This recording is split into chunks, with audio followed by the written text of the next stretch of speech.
Herkese merhabalar, kanalıma hoş geldiniz. Bugün sizlere çok sevilen, çok beğenilen içli köfte tarifimle geldim. Sizleri çok bekletmeden hemen tarife geçiyorum.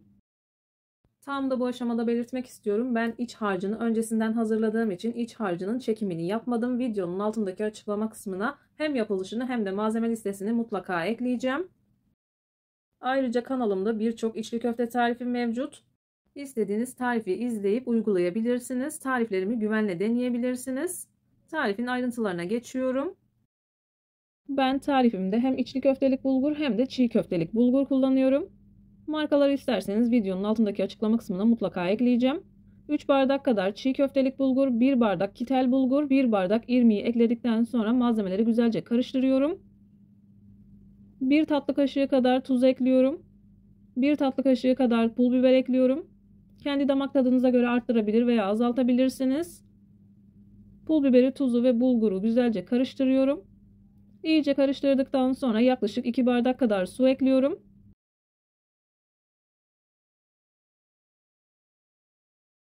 Kullandığınız bulgurun markasına göre alacağı su miktarı değişebilir. Kontrollü bir şekilde kullanabilirsiniz. Ben zaten çok fazla su eklemiyorum. Yoğurma gücüyle kıvamını bulmaya çalışıyorum. Suyu ekledikten sonra güzelce karıştırıyorum. Elimle biraz üzerine bastırdıktan sonra kapatıyorum. Bu şekilde yarım saat kadar dinlendiriyorum.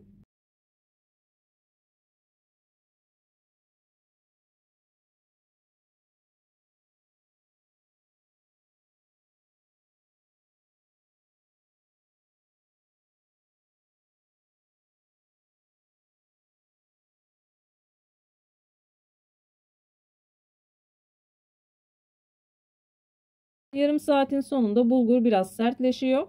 Bir bıçak yardımıyla da çıkartabilirsiniz. Islattığım bulguru çiğ köfte tepsisine aktarıyorum. Elimle bu şekilde dağıtıyorum. İyice dağıttıktan sonra diğer malzemelerimi sırasıyla ekliyorum.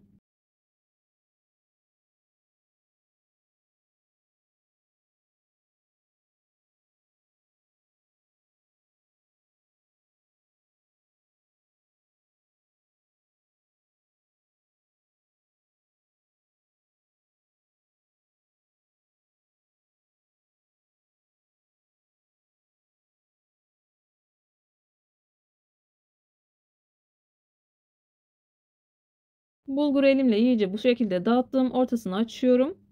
1 yemek kaşığı domates salçası, 1 yemek kaşığı biber salçası, 1 adet yumurta, yarım çay bardağı kadar unu bu şekilde serpiyorum. Ekstradan un kullanmadım ama sizin kullandığınız bulgura göre un eklemeniz gerekiyorsa kullanabilirsiniz. İlk etapta ellerimi ıslatmadan malzemeleri güzelce karıştırıyorum.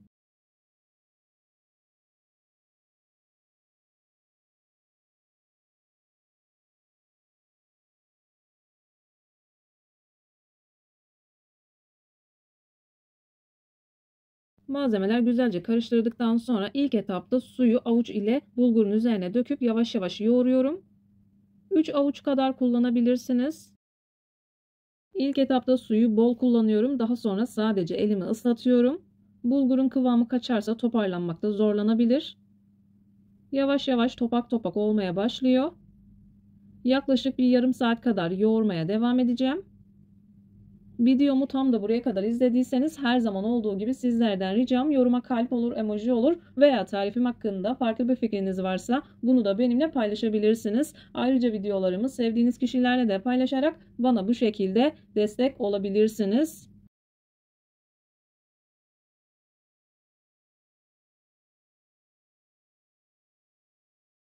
...3-4 avuç kadar su kullandıktan sonra bu kıvama geliyor.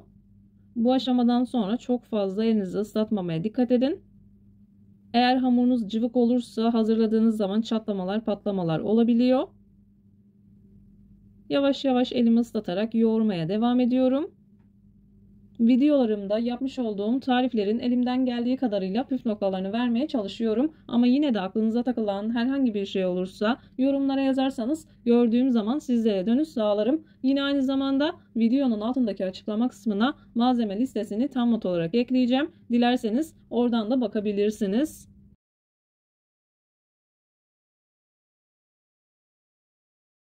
Daha öncesinde birçok kez içli köfte tarifi paylaşmıştım. Bu aşamaları hızlı geçince ekstradan bir şey kattığımı düşünebiliyorsunuz. O yüzden ayrıntılı bir şekilde göstermek istedim. Kesinlikle ekstradan hiçbir şey eklemedim.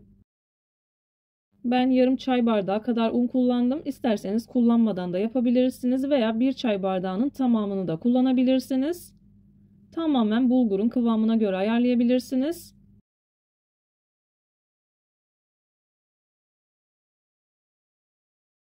Bu arada isterseniz iç harcını önceden de hazırlayabilirsiniz. Bir gece öncesinden hazırlarsanız daha rahat bir şekilde hazırlayabilirsiniz.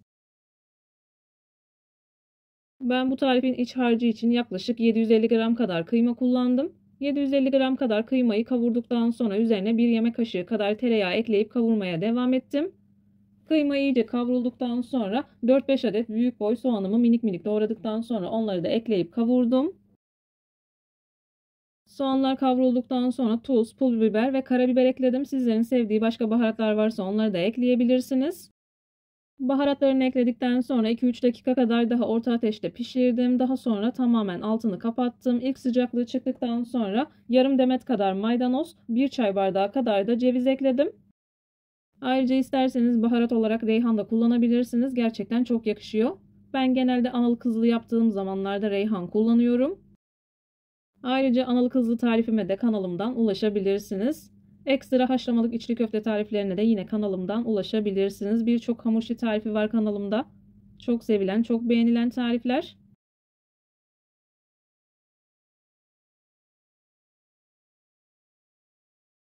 Hamurum yavaş yavaş toparlanmaya başladı. Aklınızda herhangi bir soru işareti kalmaması adına ayrıntılı bir şekilde çektim. Bir 5-10 dakika kadar masada yoğurduktan sonra yere aldım. Yerde yaklaşık 20 dakika kadar yoğurdum. Hamurun kıvamını görüyorsunuz. Gerçekten mükemmel oluyor. Siz yoğurdukça hamur kıvamını alıyor.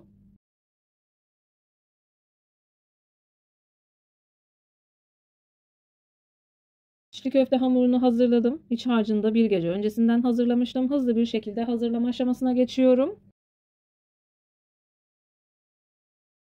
Cevizden biraz daha büyük bir parça kopartıyorum. Elimle ilk etapta yuvarladıktan sonra silindir şekline getiriyorum. Silindir şekline getirdikten sonra parmağımın ucunu suya batırıyorum. İlk olarak avucuma sürdükten sonra yavaş yavaş oyarak başlıyorum. İlk etapta oyduktan sonra avucumun içine bastıra bastıra açıyorum. Dediğim gibi öncesinden birçok içli köfte tarifi paylaşmıştım. Gerçekten çok sevildi ve çok beğenildi. Daha yavaş bir çekim istendiği için bu şekilde hazırladım.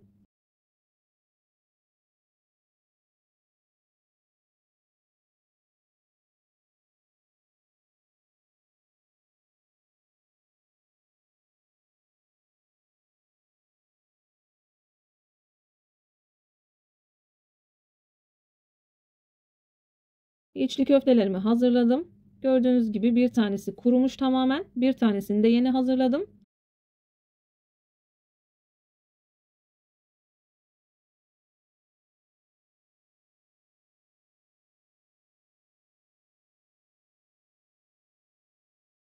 İçli köfteleri hazırladıktan sonra derince bir tencerenin içerisine bol miktarda sıvı yağ koydum. İyice kızması gerekiyor. İyice kızdırdıktan sonra içli köfteleri içerisine bırakıyorum. Altı üstü güzelce kızarıncaya kadar içli köfteleri yağın içerisinden kevgir yardımıyla çıkartıyorum.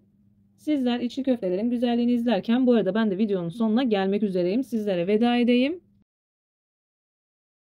Bir videonun bir tarifin daha sonuna geldim. Umarım tarifimi beğenmişsinizdir. Tarifimi beğendiyseniz beğenmeyi, kanalıma hala abone değilseniz kanalıma abone olmayı, bildirim zilini açmayı lütfen unutmayın. Kendinize ve sevdiklerinize çok iyi bakın. Başka bir tarifte, başka bir lezzette görüşmek üzere. Hoşça kalın. Allah'a emanet olun.